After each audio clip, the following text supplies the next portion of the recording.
Imagine walking through life wearing a mask you didn't choose, one that smiles when you're anxious, agrees when you disagree, and nods while your soul screams for something different. Now ask yourself, who are you when no one's watching? The unsettling truth is, most of us don't know. We've built lives shaped by invisible hands, expectations, judgments, approval, and the more we chase those nods of acceptance, the more disconnected we become from ourselves. We're praised for fitting in, but punished, silently or loudly, for being different. So we shrink, we contort, we live as projections instead of people. But here's the paradox: the more we try to be liked, the less we actually live. This is the quiet epidemic of our time, a life outsourced to the opinions of others. And until we confront it, until we're willing to be disliked, we remain prisoners to a game we never agreed to play. The Japanese philosophers Ichiro Kishimi and Fumitake Koga offer a way out. Rooted in Alfred Adler's psychology, their work reveals something radical. Happiness isn't found in approval. It's found in freedom, and freedom requires courage. The courage to disappoint, the courage to be seen, the courage to live fully for yourself. You may believe your pain comes from failure, rejection, or regret, but dig deeper. Beneath most suffering is something quieter, more subtle, and far more dangerous: the craving to be approved of. This craving is not always loud. It doesn't announce itself. It whispers, "Will they like this version of me?" It's the reason we second-guess our choices, silence our opinions, and overextend ourselves to please. It's the weight behind every yes we didn't mean, and every dream we shelved for fear of being seen as too much. Ichiro Kishimi and Fumitake Koga argue that this isn't just a bad habit, it's the very structure of our unhappiness. We've been conditioned to believe that our worth is something handed to us from outside, something others get to decide. And as long as we live in pursuit of that recognition, we surrender our freedom. Here's the tragedy. Trying to be liked often means erasing what makes us real. And even when approval comes, it brings no peace, because it was earned by being someone we're not. It feels good for a moment, but it never feels true. So we chase the next compliment, the next nod, the next invisible trophy, until we're exhausted and hollow. Worse, this chase is unwinnable. People's expectations shift, their standards change. What pleases them today may offend them tomorrow, so we twist ourselves into new shapes, hoping this version will be enough. But the goalpost always moves. To be truly free, we must accept this. Being liked is not a virtue, and being disliked is not a failure. The only failure is living a life that is not your own. What if your fear isn't something that happens to you, but something you create? Alfred Adler, the Austrian psychologist whose work underpins the courage to be disliked, believed something radically different from his peers. Freud looked backward, blaming the past. Jung searched the unconscious, but Adler, he looked forward. He believed that we are not determined by what has happened to us, but by where we've decided to go. This view flips everything. According to Adler, we are goal-driven beings. Our emotions, thoughts, and even our memories are tools we use, often unconsciously, to reach the goals we've chosen. We don't feel fear and then avoid something. We choose avoidance as a goal, and fear's the emotion we generate to justify it. Imagine someone terrified of job interviews. They say, "I'm just too anxious to show up."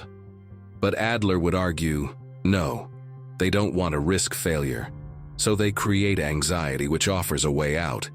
The fear isn't the obstacle, it's the strategy. This isn't meant to blame us, it's meant to empower us, because if we're the ones writing the story, we can change the plot. Kishimi and Koga expand on this idea.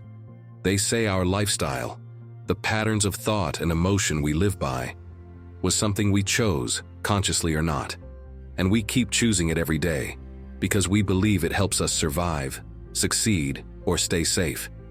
Even destructive behaviors, self-sabotage, social withdrawal, chronic anxiety, aren't random. They're functional.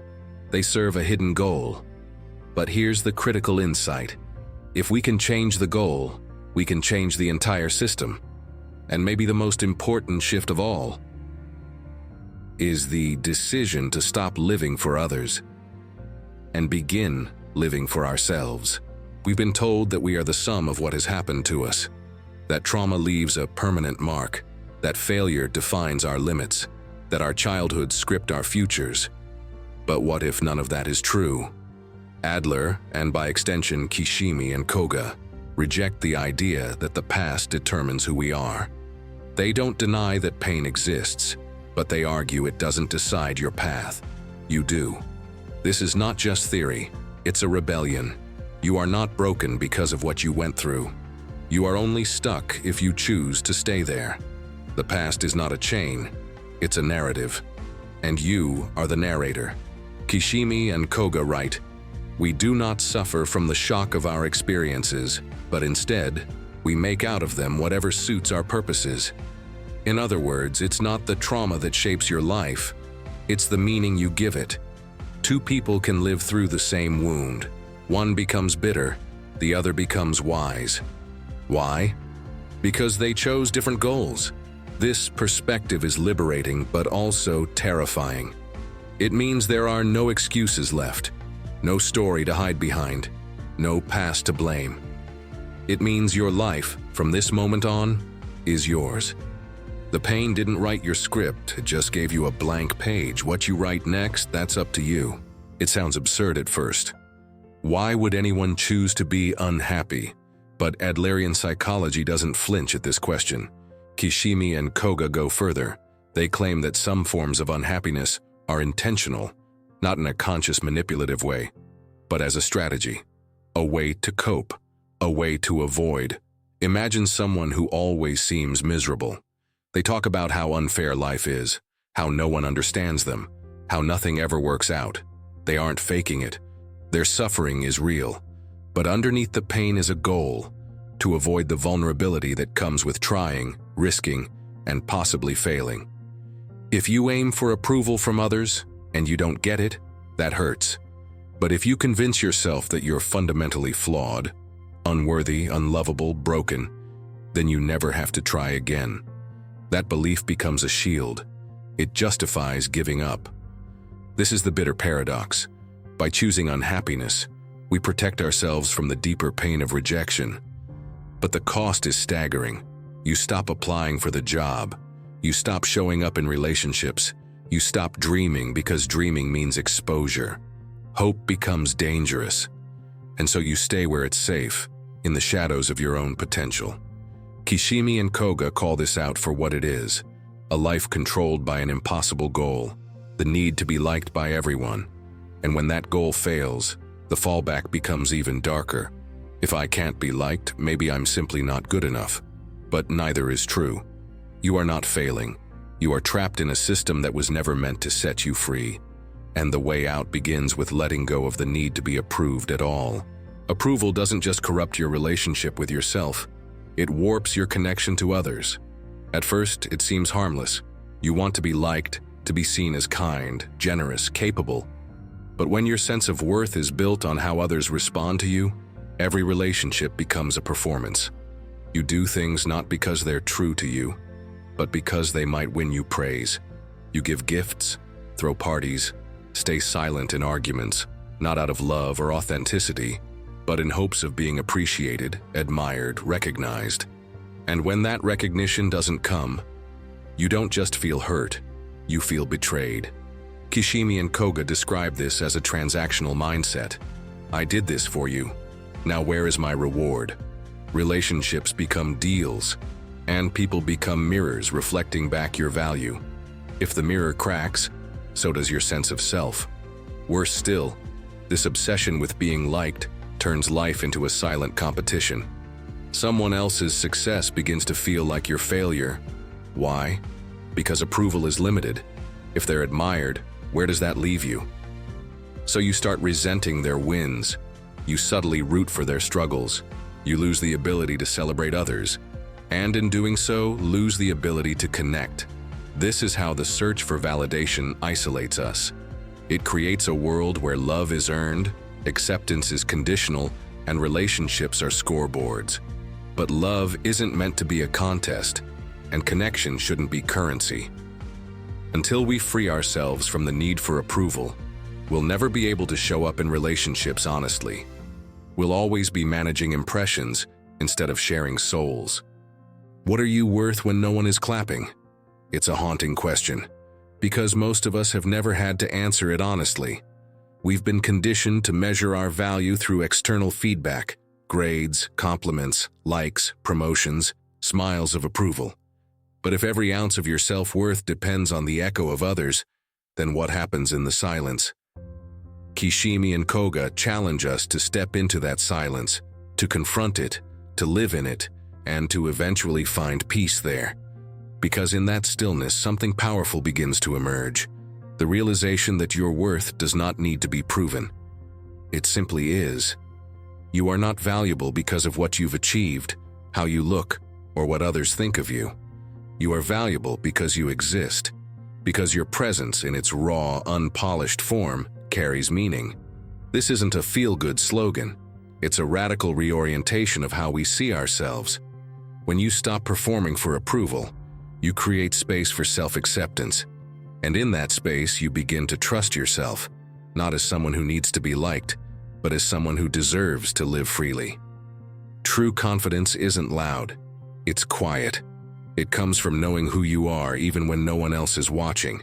And when you hold that kind of self-worth, you no longer need praise. You become immune to silence and untouched by applause. We waste so much life waiting for the next thing: approval, success, love. Some moment in the future that will finally make us feel complete. But what if nothing's coming? What if this moment, right now, is all you ever really have? Kishimi and Koga argue that happiness doesn't live in achievements. It's not hidden behind your next milestone. It lives here, in the ordinary, the quiet, the now. And yet, we miss it, over and over, because we're trying to control what cannot be controlled. How others see us, what they think, what they feel. But control is an illusion, and chasing it only deepens our suffering. Freedom begins when we let go, not of ambition, but of attachment, not of goals, but of the need to prove ourselves along the way. If your life ended today, would you be proud of how you lived it? Not of what you earned, but of how true you were to yourself. When you begin to find joy in the process, not just the outcome. When you stop editing your life for the audience, something incredible happens. You stop waiting to be happy, and you simply are. There will always be someone who misunderstands you.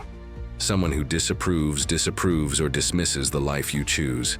And if you let that fact define you, if you let it steer your decisions, you will spend your entire life running in circles, chasing a form of love that is always conditional. Kishimi and Koga offer a quiet but powerful rebellion, the courage to be disliked. Not the arrogance to reject everyone, but the strength to live without needing their permission. It's the courage to walk your own path, even if no one claps when you arrive. To speak your truth, even when your voice trembles. To show up as you are, without apology, without the armor of approval. This is the kind of courage that frees you. Because once you stop needing to be liked, you start living on your own terms. You begin to choose actions that reflect your values, not someone else's expectations. You start building relationships based on honesty, not performance. And you begin to trust yourself, even when the world doesn't. Here's the final, brutal, beautiful truth. Not everyone will like you. No matter what you do, someone will disapprove. But if you can stomach that, if you can survive the silence, then you will finally hear something louder than applause. Your own voice. And when that voice speaks, clear, strong, grounded in truth, you'll know. You are free. Not perfect. Not approved. Not universally loved.